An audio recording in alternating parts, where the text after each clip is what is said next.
So the Les Paul Deluxe, probably one of the least popular Les Paul models of all time. There's your burst guitar with humbuckers like you asked for. No, that's not what we asked for. We didn't ask for that. We asked for, you know, those old ones. We wanted one like that. I think it's a little bit sad because this is possibly one of the finest Les Pauls ever made.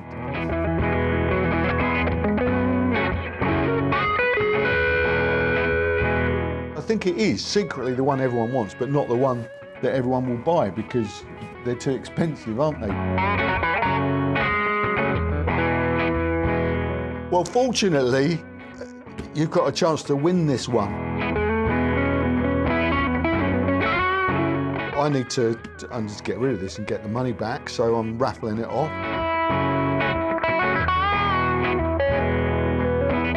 You could win this. Beautiful, isn't it? It's beautiful, look at it. Guitaristas is proudly supported by Gear for Music. Hello, thanks for joining us. Welcome to the Guitaristas. So, let me introduce you to our latest Dream Guitars raffle prize.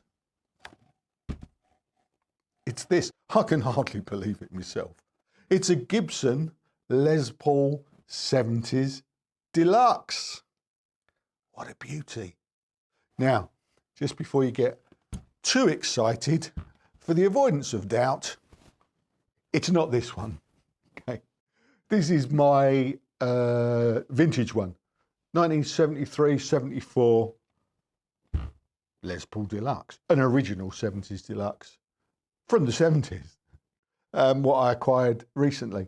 And when I got it, I said, you know what would be great is if I could get a new one and find out if it's true that vintage ones are better than new ones.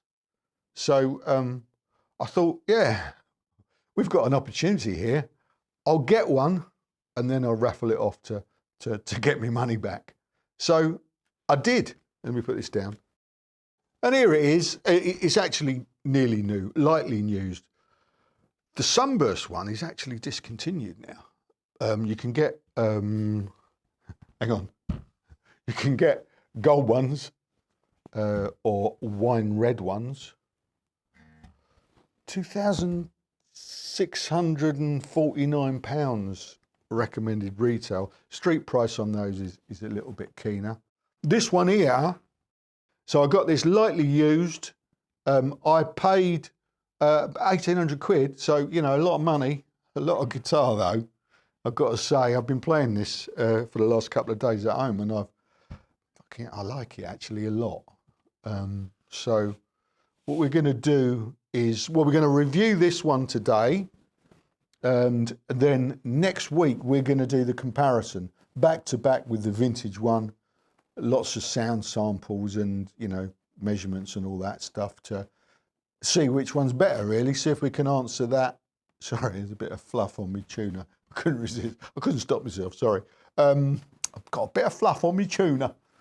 What was I saying? Yeah, find out if what they say is true, because I was watching some Paul Reed Smith. He's got opinions on stuff like that, hasn't he? You know, I couldn't. You know, he came to mind because he's got strong opinions that vintage guitars are not better, and I say they are. Yeah, that's put the cat amongst the pigeons. I've put my prejudice out there already. And we're not even doing the comparison this week, are we? I think we better get on with it. We're going to review this week, and then we're launching the raffle this week as well. In fact, it's now live. Links in the description box. If you don't know what that's all about, stick around till the end and I'll explain exactly what it's all about. But you can win this actual guitar. Yeah. That's it really. You could win this actual guitar and support the channel and all that. So let's get on with it. So I've called this the Les Paul that no one wanted, because that was pretty much the case when they launched the the Les Paul Deluxe in 1969. Brief history, Gibson stopped making single cut Les Pauls in 1960 because they weren't selling that well, so they stopped making Les Pauls. They transferred the name briefly for a couple of years over to the new SG shape, but then they dumped that idea, started calling that the SG, and they didn't make any Les Paul, any guitars under the Les Paul name at all again until 1968. So for 8 years they weren't making this shape. During that time, the players were discovering it. The players of the time, you know, Jimmy Page, Joe Walsh, Eric Clapton, Billy Gibbons. There's a few on that list. I'm sure you'll add a few names. But during that time, they were discovering this sound. They were turned on to this wonderful sound of this wonderful guitar, the Sunburst Les Paul, the one with the PAFs, the one that, you know, is worth a lot of money these days because they didn't make many. So, you know, they couldn't get them.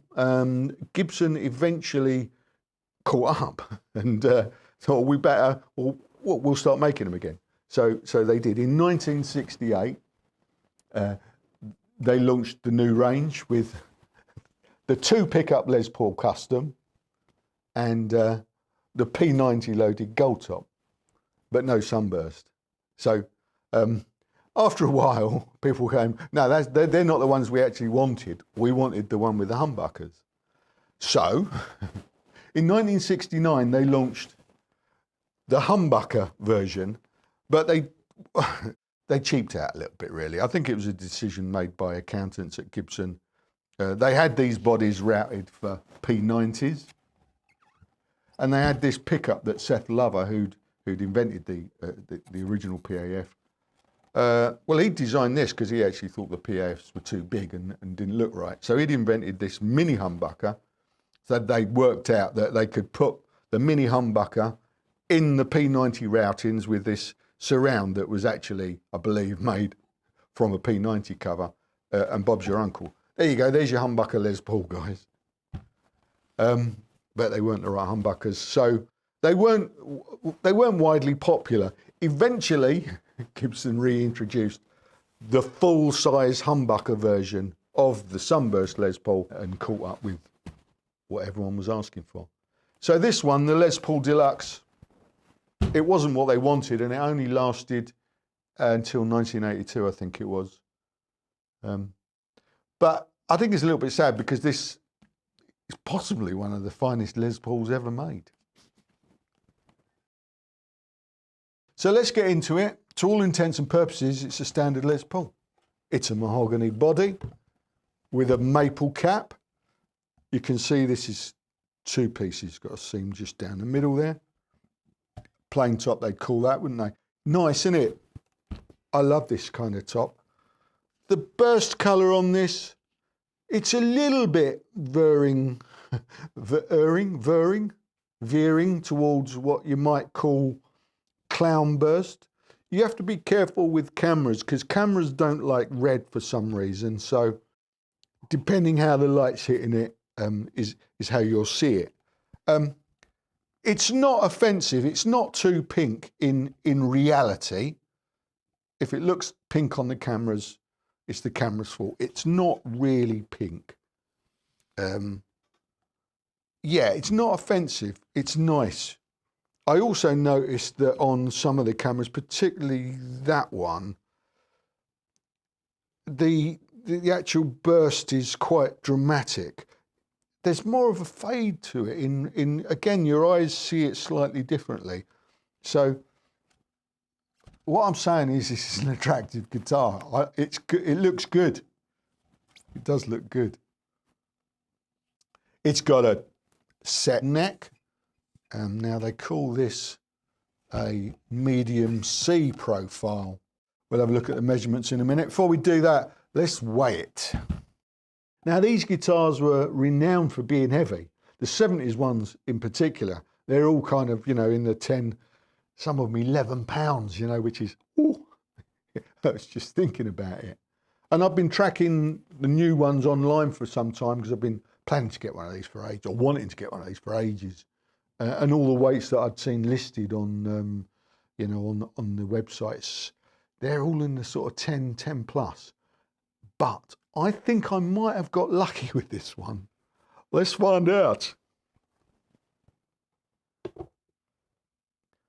Well, I really did. I really did. £8, 15 ounces. Yeah, so just a snatch, and that's over 4 kilo. Yeah, I mean, £9 is pretty good. Yeah, I'm delighted. So as I mentioned, they call this a rounded C. In the hand, it feels fairly substantial, to be honest with you. Let's have a look at the neck profile and measurements on the screen now. Okay, here's the neck profile and measurements at the 1st fret. And here's the neck profile and measurements at the 12th fret. The fingerboard on this is Indian rosewood. Have a look at that. Now this model, as I say, this is a 21 model. And I'm just looking to see, it's pretty well made, actually. There's no big gouges out of the board or anything. Some very light tooling marks, but no, nothing to be alarmed about, I don't think. Medium jumbo frets, fret nibs, 20, what is it, 20, 21, 22 fret, I never remember, 15, 17, 19, 21, 22 frets on a Gibson. 12-inch radius, did I say that? 24 3/4 inch scale length. It's got a nut. I don't know if it's a bone nut or a synthetic because I didn't look, sorry. It looks like, I don't know if this is true, as I say, this is lightly used. I mean, well, it's still got the plastic on the pickguard scratch plate. It's immaculate. Oops, the bridge has fallen off. It's immaculate. I don't think it's hardly been played this. Couple of tiny little stand marks there.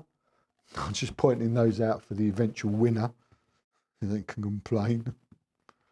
But there's no other real signs of use, to be honest with you. So I don't know if what I was going to say is true or not. I kind of had the feeling that the nut might have been just worked on a little bit by a luthier.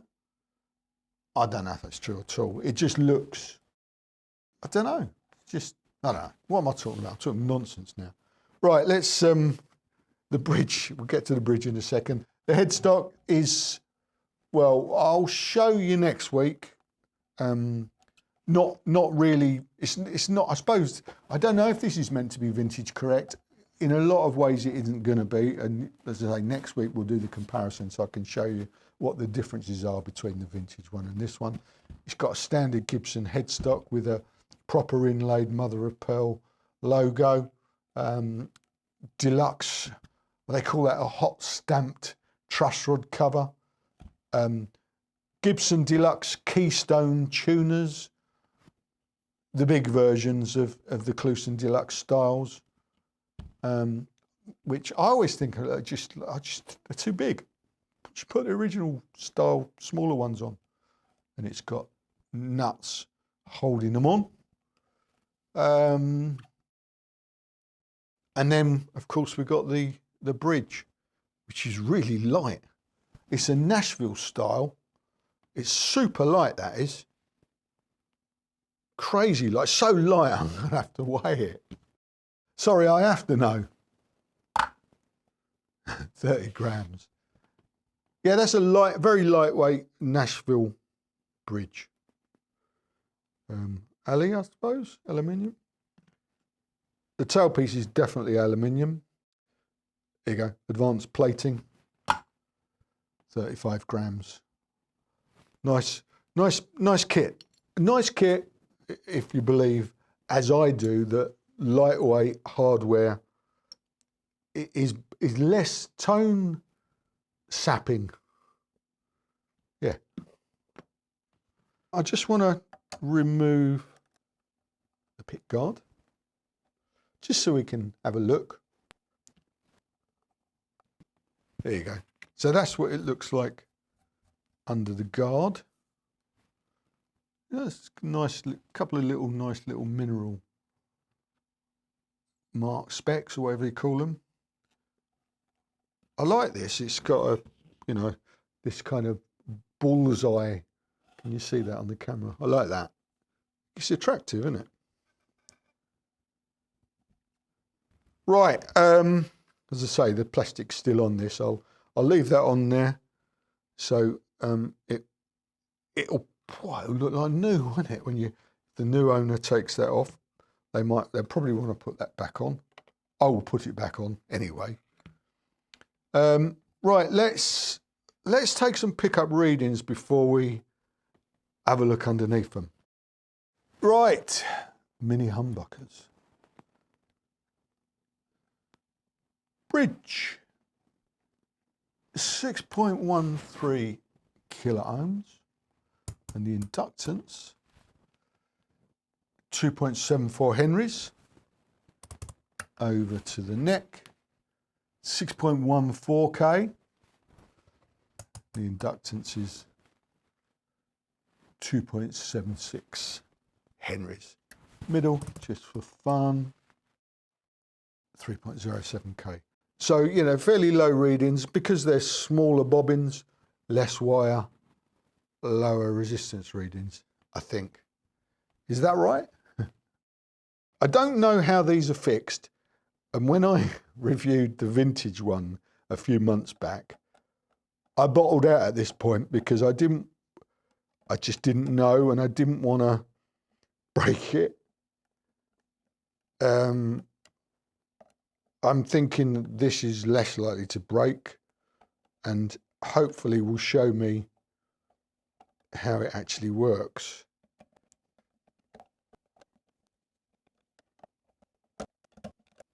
Okay, so the whole thing moves as one. There you go. It's got that metal plate underneath. Let me just zoom in a bit. There you go. It's got that metal plate, and so the pickup and the surround are joined. So what's it got? It's just kind of got like a locking nut holding them together, and then when it turns, these bolts go into these holes and raise it up or down. I wouldn't mind betting the vintage one's not like that. I wonder if it is. I can't wait till next week to find out, because I'm gonna take it up and have a look. Here you go. I don't think it's necessary to take that one up as well.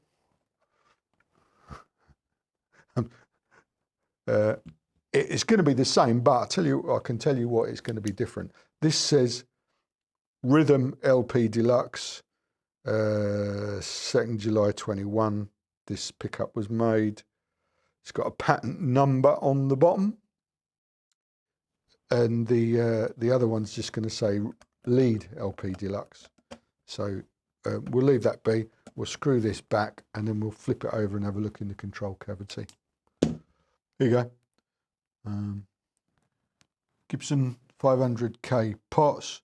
I'm saying 500K because they will be. It doesn't actually say that. They're mounted earthed to a metal plate, and it's got orange drop capacitors.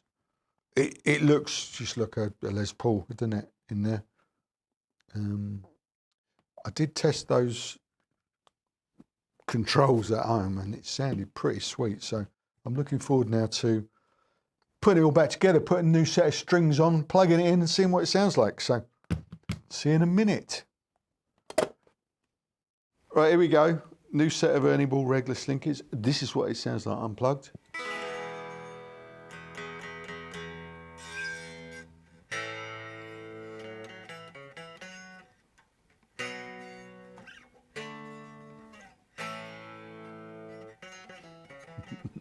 Do you know what's coming up? We've got to do that, haven't we, really? Let's turn it on. This is what it sounds like plugged in.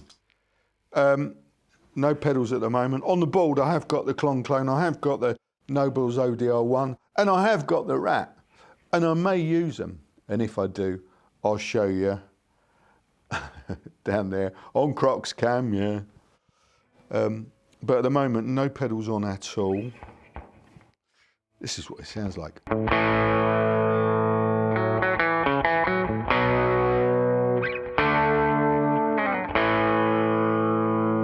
It's driving a fair bit, isn't it?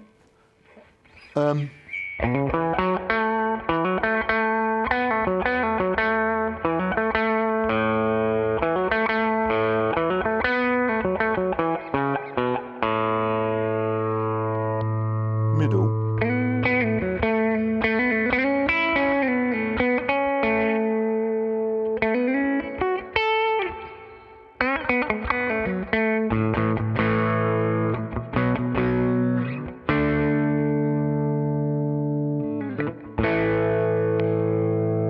Neck.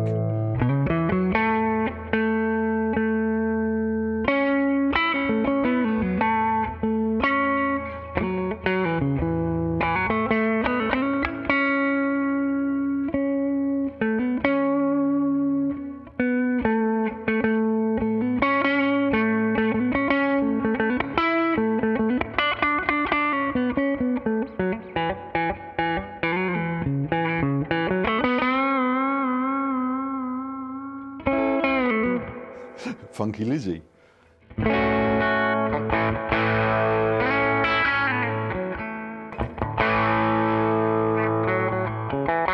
Sorry, I can't help it. It's driving, you know, it's pushing a bit, isn't it? Not overly. Could probably do with a bit of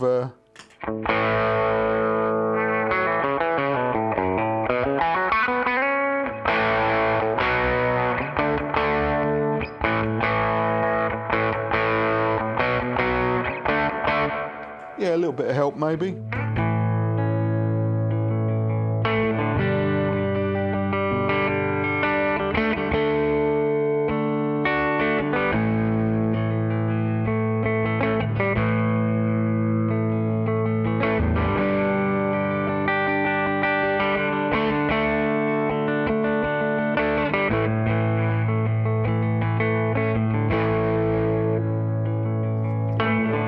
Notice what happened then.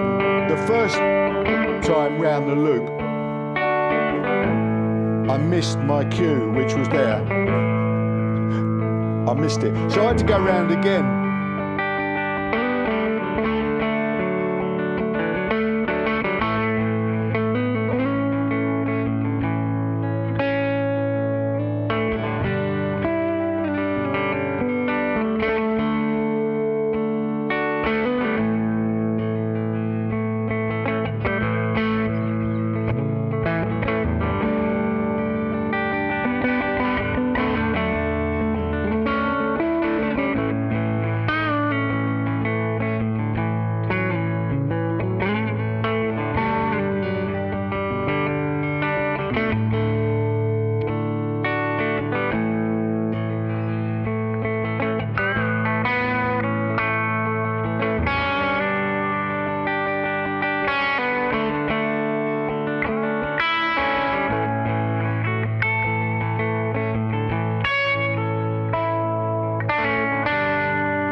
I don't know what that was, but I was mucking around, wasn't I?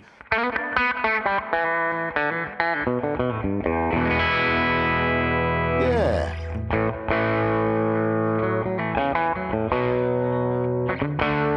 Let's just go through the controls.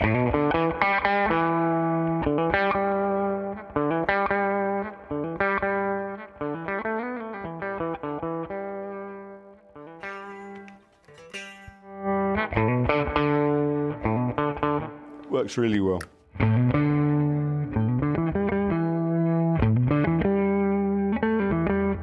Yeah, definitely.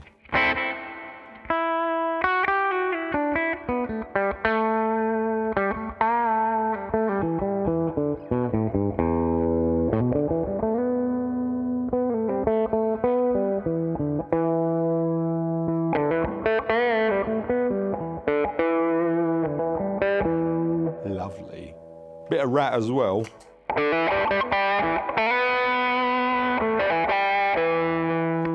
And the clong clone.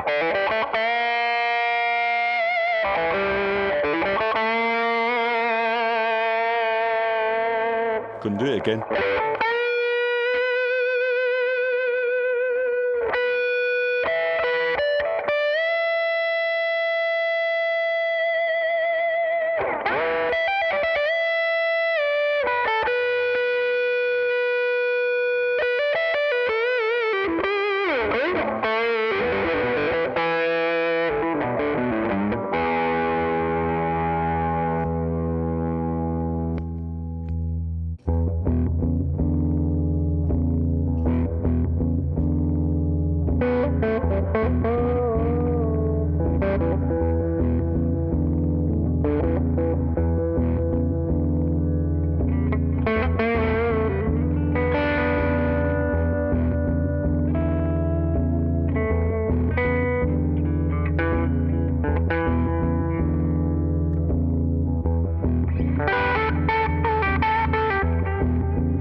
To it.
There you go. It's a brief demonstration of what a Les Paul Deluxe sounds like when I'm playing it anyway, through the rig that I'm using today. I thought it's some nice tones coming out of it there. I was very impressed with all the controls and the usability of this stuff here was bang on. I mean, I can't give it a 10 out of 10, but a 9 out of 10 at least. Yeah, great. Pickups, bright, without being shrill. So there was a kind of a nice sound coming from them. I felt. I also felt I'd hoped that the neck pickup would be a little bit brighter, but I think I always hope that. I always hope that the neck pickup's brighter than it actually turns out to be. It's very rare that I hear a neck pickup that's got that snap that I'm looking for, you know, without adding, you know, pedals to it. But, you know, as you heard, I added pedals to it and it sounded great. So, yeah, plenty of usable sounds in this. I mean, if they say a good Les Paul should sound like a Telecaster on steroids. Maybe that's how you could describe this guitar. So, do you know what? You might know if you've watched this channel a little bit. I'm not a big Les Paul fan. Well, I'm not a Les Paul fan. I've got a couple of Les Pauls that I am a fan of, the vintage ones. But generally, when I get newer Les Pauls, I'm like, you know what? For what they cost, it's a couple of grand guitars. For what they give to me, I find them a little bit uncomfortable to play. So I'm going, I'm not really a fan. But, and there's a but, this one I've really actually, I bonded with it in a really short space of time because I've only had it for, less than a week probably now, maybe a week or so. And I've played it at home, and when I was playing it at home, I was really getting into it. I was really, I was just, when you just actually, you're playing for a lot longer than you intended to, and you're mucking around and you're enjoying it. And yeah, I really like this guitar. The neck on this particular model is, I say, it's pretty chunky. They call it a medium C or a rounded C. I can't remember what the specs say. Rounded, I think it should be called a rounded C, because I don't think it's what I would describe as a medium. It's certainly not a thin neck like the one we're going to look at next to it next week. Let me show you. Any chance I get to show this off, because it is good. But the neck on this is, hang on, it ain't that thin. Yeah. I should do my research before I start talking, really. It's not that thin. Next week, we'll compare the profiles. Definitely chunkier, but it's what I'd call a chunky neck, which I think I like. Do you know what? I'm so confused about what I like in necks because I play so many different guitars and you get used to whatever you're playing after 10 minutes anyway. And you think, oh yeah, I like that. It takes a while to, this sort of fatness takes a while to adjust to, especially if you're doing full-on bar chords, which I tend to do a lot of. I don't think you saw that today, but I was playing some stuff. I don't think it made the cut. I was doing a little bit more of The Boys Are Back in Town when I was doing the chords.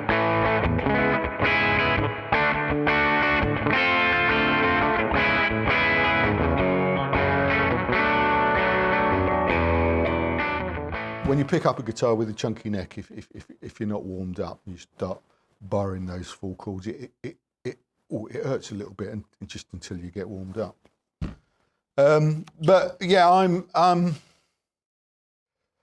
I love it. I mean, I think it's a fantastic guitar, but I think it's a really good value proposition. If you buy, like I bought this second-hand, used.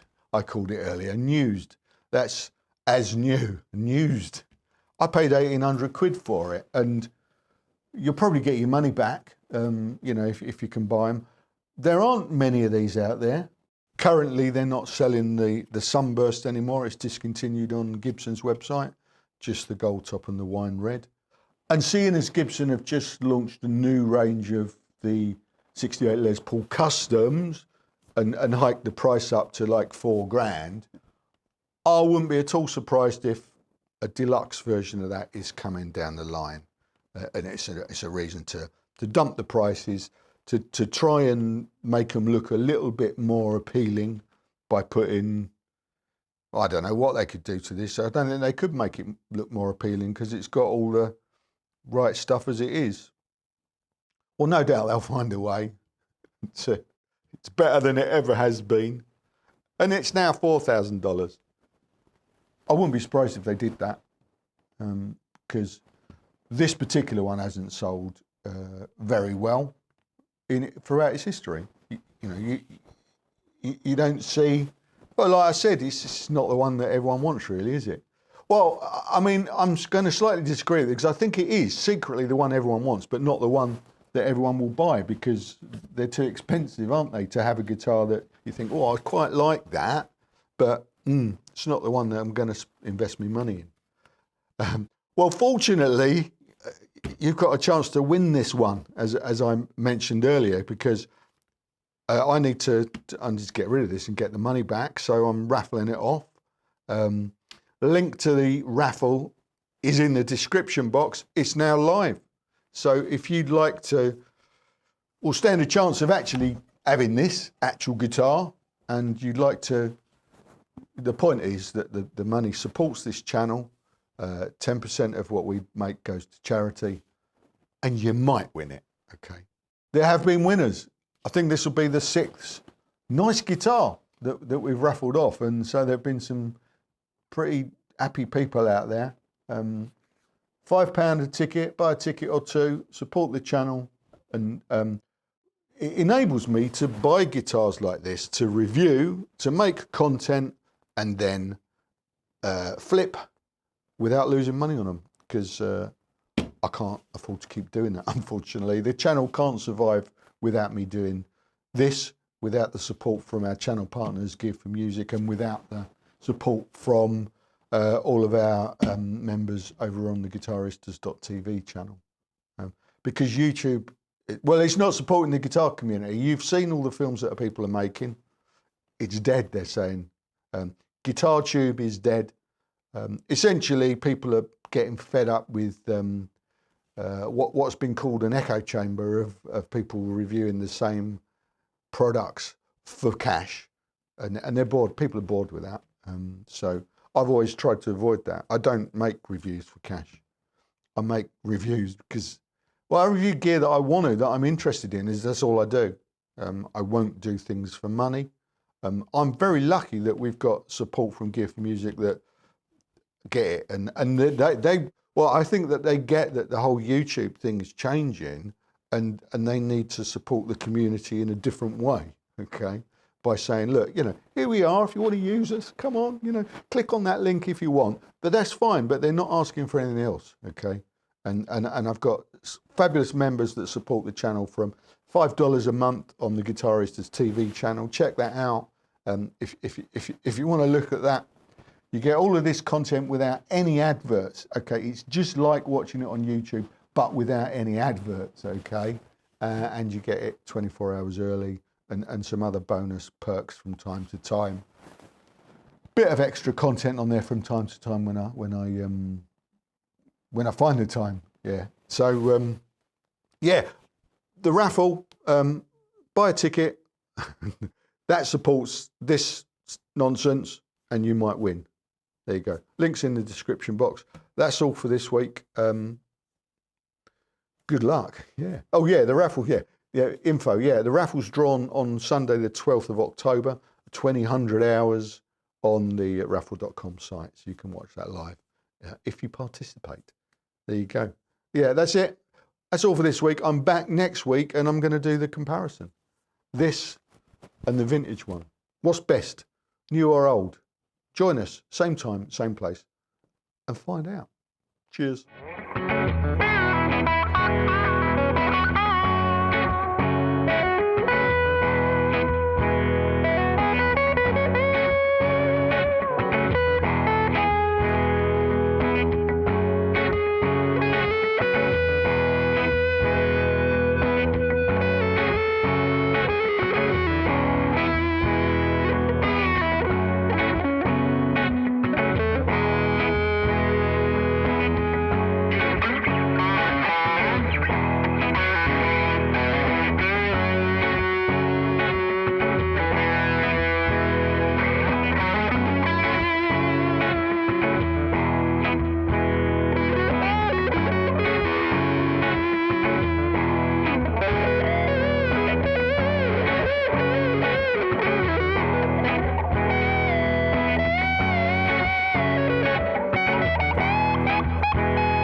There you go. Yeah.